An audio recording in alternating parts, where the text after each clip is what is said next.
What's going on, everyone, and welcome in to Plizont's podcast, filled with glitchy analysis and takes so freezing cold that they're boiling hot. Today's podcast is proudly sponsored by Hungry Howie's Baton Rouge. Check out their website for online deals for both takeout and delivery. Right now, they've got an amazing deal. Get a large one-topping pizza for just $7.99. Thank you so much to Hungry Howie's Baton Rouge. And in today's show, we are going to cover last night's news today. We are going to cover just a team that I love. They're a chef's kiss. We're also going to talk about some new MVP candidates in my NBA MVP list. We've got two, all right? That's dose. Next up, we've got Plizont locks. Yesterday was an okay day, but we're going to get the ship back on track today. And last but not least, we are going to continue on our list of the NBA top 100 players of all time. So let's get started with last night's news today. First up, the Jets versus the Bills. The Bills beat the Jets yesterday 20-12. Now, this wasn't a remarkable game. A lot of defense, a lot of sloppy offense. But I came to one crucial conclusion that I thought I would share with everyone, and that's that the Jets are not making the playoffs. There's just not a good enough quarterback there in New York right now. Mike White is not the guy. Joe Flacco's not the guy. And Zach Wilson most definitely is not that guy. Look, on their schedule for the rest of the season, they play the Lions, the Seahawks, the Dolphins, and the Jags. Now, that doesn't sound like a really threatening schedule, but when you have just the slimmest margin of error to make the playoffs, you have to win basically at least 3, if not 4 of those games. I don't think they can do that. Now, this to me is a wasted season for the New York Jets. You have so much young talent. You have a phenomenal defense, but yet you're going to miss the playoffs. This reminds me of a lesser 49ers team over the last 4 years. The 49ers on defense and their skill positions are stacked to the brim. You got Christian McCaffrey, Deebo Samuel, George Kittle, the number one scoring defense over the last 11 weeks. And yet they're probably not going to get to a Super Bowl. Just like the last few years, their quarterback play has been the difference maker in why the 49ers have not made the Super Bowl. Same here. The Jets are just a lesser version of that. They're not going to make the playoffs because of their quarterback play. It is time for the Jets to either sign somebody in free agency or draft someone. And guess who I think that they should sign in free agency? None other than their 2014 second overall pick, Geno Smith. Bring him back, baby. He looks amazing. And I think he can run that offense to a T. I'd love to see Geno Smith back in New York on the big stage. So let's see that happen. Make it happen. I'm going to speak it into existence. Geno Smith to the Jets. Next up, we had the Jaguars versus the Titans. And there were just a couple of notes that I wanted to talk about here. This was kind of a fluke game. There were 4 Titans turnovers compared to Jacksonville's 0. Now that's not going to happen again for a very, very long time. But I think the Titans might lose control of this division. The Titans play the Chargers, the Cowboys, and the Jags to finish up this season. And they might finish 8-9. Now the Jags, they got a huge upset this weekend. But they're going to need another one this next weekend to have a shot at winning the AFC South. And that's versus the Cowboys, who almost lost to the Texans. So maybe there's something going on here. But like I said, the chances of that happening are pretty small. I don't think the Titans will choke this away. But I'm putting this on slight upset alert for the Jags to come back from 5-8 to win the division and go either 9-8 or 8-9. And have a tiebreaker with the Titans. Our third game of the day is the Dolphins versus the Chargers. All right, we had back-to-back weeks where Tua has been absolutely exposed. The man was 10 of 28 from the field. He had one massive bomb to Tyreek Hill for 60 yards. Outside of that, he had 90 yards passing. Pathetic. Horrible play. I don't know whether to blame it on him or Mike McDaniel. But now that we've seen this in back-to-back weeks, it's clear to me. Tua does not play well against good defenses. Tua does not outshine similar quarterback comparisons, and the Dolphins will be eliminated either in the first or the second round of the playoffs this year. Or they might get a matchup with the Titans in the first round, and I think they'll beat them. But when it comes to playing Buffalo, Kansas City, the Chargers, Cincinnati, or Baltimore, they don't stand a chance in my opinion. Their defenses are too good or their quarterbacks are too good. The media was just talking about this past week if Tua or Justin Herbert was better this season. Now, yes, the Dolphins have a better record, but we have to look at more than that. The Dolphins also have a much better defense. The Dolphins have also had healthy skill position players. Keenan Allen has missed the majority of this season for the Chargers, okay? Justin Herbert is a top 5 quarterback. Tua, in my opinion, is not there. He's not even top 10. He's had a hell of a year, but that has nothing to do with him changing some style of play. This has to do with Mike McDaniel making it so unbelievably easy for Tua to get the ball into the hands of Jalen Waddle and Tyreek Hill. Combining that run game with those two wide receivers, RPOs, the play action passes, they're so unbelievably dynamic. It is phenomenal, in my opinion. I think Mike McDaniel is the coach of the year. Tua is definitely not even close to reaching like MVP caliber. I don't even think he's sniffing something like that. Not a top 10 quarterback in my mind. Dolphins at risk for not even making it to the AFC Championship game. And the last game that I wanted to talk about is going to be my team spotlight that I talked about earlier, and that was the Lions versus the Vikings. Everybody was talking about how in the world the 5-7 Lions were a 2-point favorite versus the 10-2 Vikings. But they proved why this weekend. Jared Goff looks like an MVP candidate when he's playing at home. He had 330 yards, 3 touchdowns, no picks, 69% completion percentage. This is by far the easiest team to love, in my opinion. I mean, look, you've got all these different storylines. You've got Jared Goff, the rejected ex, who's now putting the pieces back together after he's been dismissed from the Rams, who won a Super Bowl after trading him. You've got Jamal Williams, who's probably the quirkiest player in the NFL, but it works. And he's the heartbeat of this team. He leads the league, the entire NFL, in total touchdowns scored. He's averaging over a touchdown a game. And this is supposed to be the Lions' backup running back. And he's a goal line threat every single time. I love his pass blocking ability as well. And not to mention, he's a pretty good screen back. I love the DeAndre Swift, Jamal Williams combo. It's dynamic. Now, let's look at the defensive side. You've got Aiden Hutchinson. He's playing for his home state. He just got done beating Ohio State at Michigan. Now he's the 2nd overall pick, but people are still counting him out, calling him one of the bigger bust potential players in this draft. And he is proving it wrong. He played phenomenal against the Vikings this past weekend. Had a massive sack on Kirk Cousins in the 3rd quarter. Loved his play. I think he is potentially a top 5 defensive player from this draft. And he's just proving all of his doubters wrong. Speaking of proving his doubters wrong, Jeff Okudah is actually making a solid comeback. Last year, he tore his Achilles, but this is a pretty good bounce back year from somebody coming off an Achilles injury. He looked like an absolute bust last year before he tore his Achilles. And yesterday, he played solid coverage against Justin Jefferson and the other Vikings threats. Not to mention, did anybody notice that TJ Hawkinson didn't end up having that big of a impactful game against the Lions? And the Lions' tight end play is not terrible. Maybe he was being elevated in a system that supports tight ends, and maybe he's not that good. But maybe that's just a freezing cold take. It's boiling hot. And last but not least on this amazing team that I just can't get enough of, you've got Dan Campbell. This man sleeps, eats, and breathes football.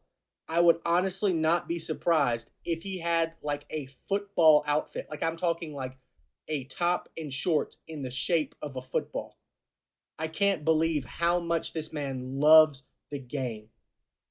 He is fighting for his job. He's fighting for his team. He's fighting for a chance at the playoffs. And every single week, he takes the time to say, we're taking this week by week. There's no looking forward to the future. He might get fired after the end of this year. He doesn't care. He just wants to play ball. And I love it. I love this Lions team.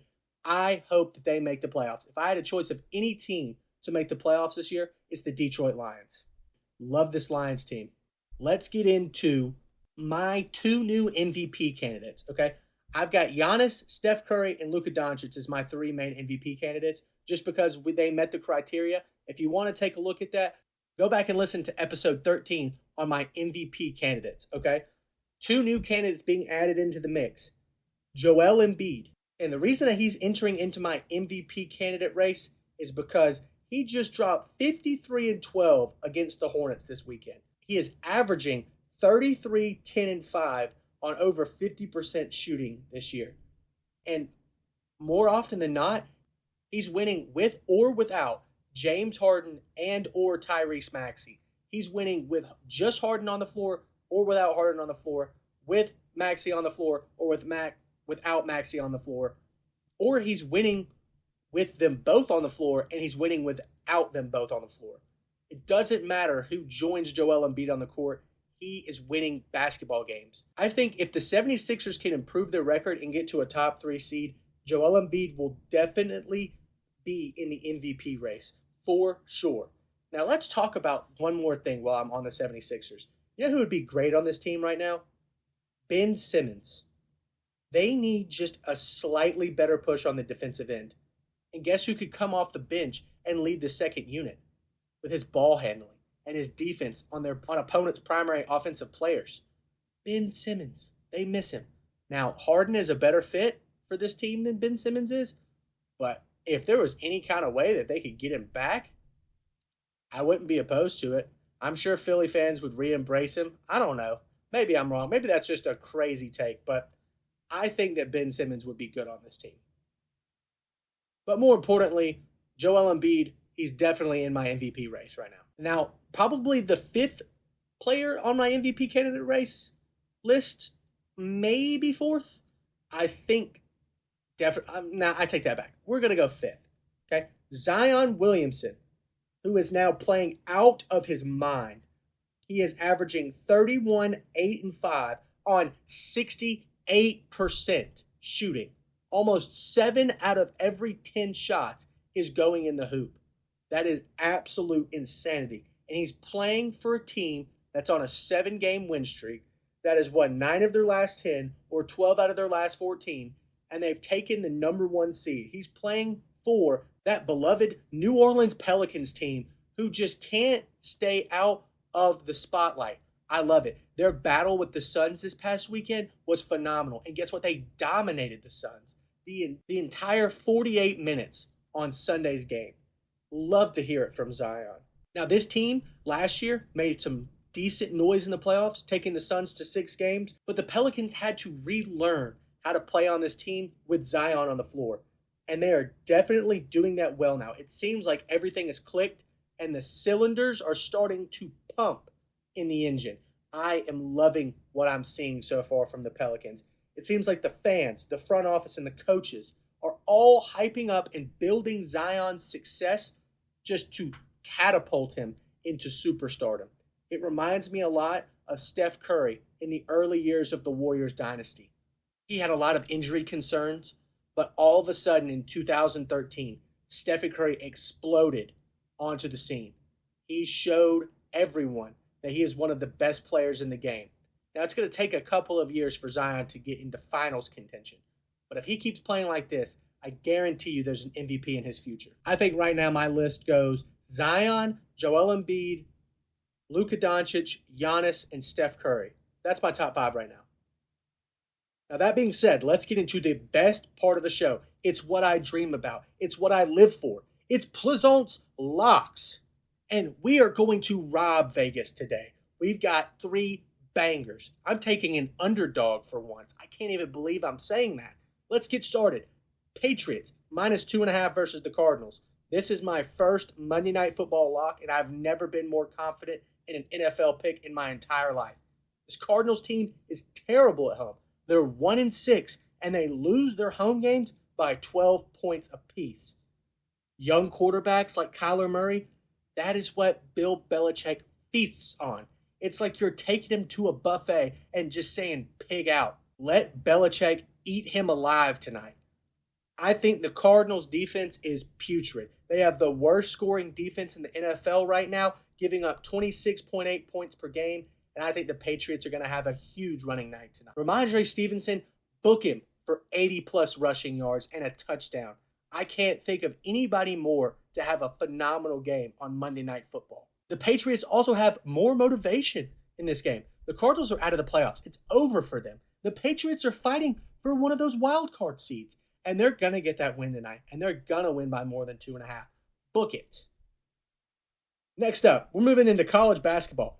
Arizona State, my underdog, +3 versus Creighton. Creighton is a pretty good basketball team, but they are on a massive 4-game skid. Lost the last 4. They lost to BYU and they lost to Nebraska most recently. Arizona State has impressive wins over 3 Power 5 teams, something that Creighton cannot say. Arizona State is also much better defensively. They give up 10 points per game less than Creighton does. They take a higher percentage shot with their giant forwards. And I think that Frankie Collins, their point guard, is one of the best distributors in the Pac-12. I think that Arizona State makes easy work of this Creighton team. Not going to be a problem. They're playing in a neutral site in Las Vegas. I like Arizona State +3. Last but not least, New Mexico -4. Now, I dug deep into the stat sheets for this one. New Mexico is 9-0, and they are dominating lesser opponents. They're winning all of their games, not just their lesser opponents, all of their games by 18 points per game. New Mexico shoots almost 50% of the floor, and they dish the ball around to create space for their big men down low. They are top 10 in the NCAA in points in the paint per game, and they are top 10 in getting to the line. 1 out of every 4 of New Mexico's points comes from the charity stripe. I love that stat. They're going to get hacked by an undisciplined San Francisco team who has lost 2 of their last 4 and has not performed well against good opponents. Opponents that are equal to their talent level. They just lost to Utah State in embarrassing fashion. I don't think San Francisco will recover from that. New Mexico gets this win and wins by more than 4. And that's going to do it for Plizont Locks. If you have a lock, by the way, feel free to leave it in the comment section or DM me on Instagram or Twitter at aplant6. Last but not least for this phenomenal show, I've got to toot my own horn here. This is a banger episode. We're going to get into our NBA Top 100 list. Number 94, Chauncey Billups. Let's talk about the accolades. 5-time All-Star, 1-time All-NBA second team, 2-time All-NBA third team, 2-time All-NBA defensive second team. He's an NBA champion, most importantly, a Finals MVP.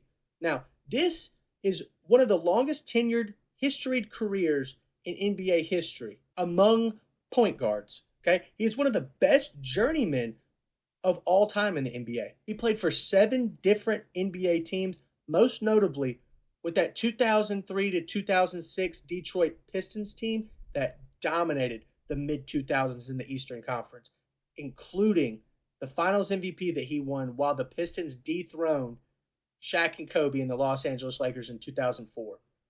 Now, he was always more of a team-centric player and not an individual star. He never scored more than 20 points per game in a season, but he still played with great tandems. He played with wonderful players like Ben Wallace, Rip Hamilton, Carmelo Anthony. This guy was an asset on a team.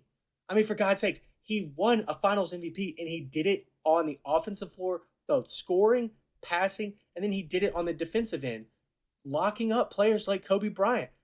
I honestly think that this is one of the more underrated players in NBA history, but I do think that there are 93 players better than him. But congrats to Chauncey Billups for making this list, and that is going to do it today for Plizont's podcast. Thank you all so much for tuning in, and we're going to see you all tomorrow.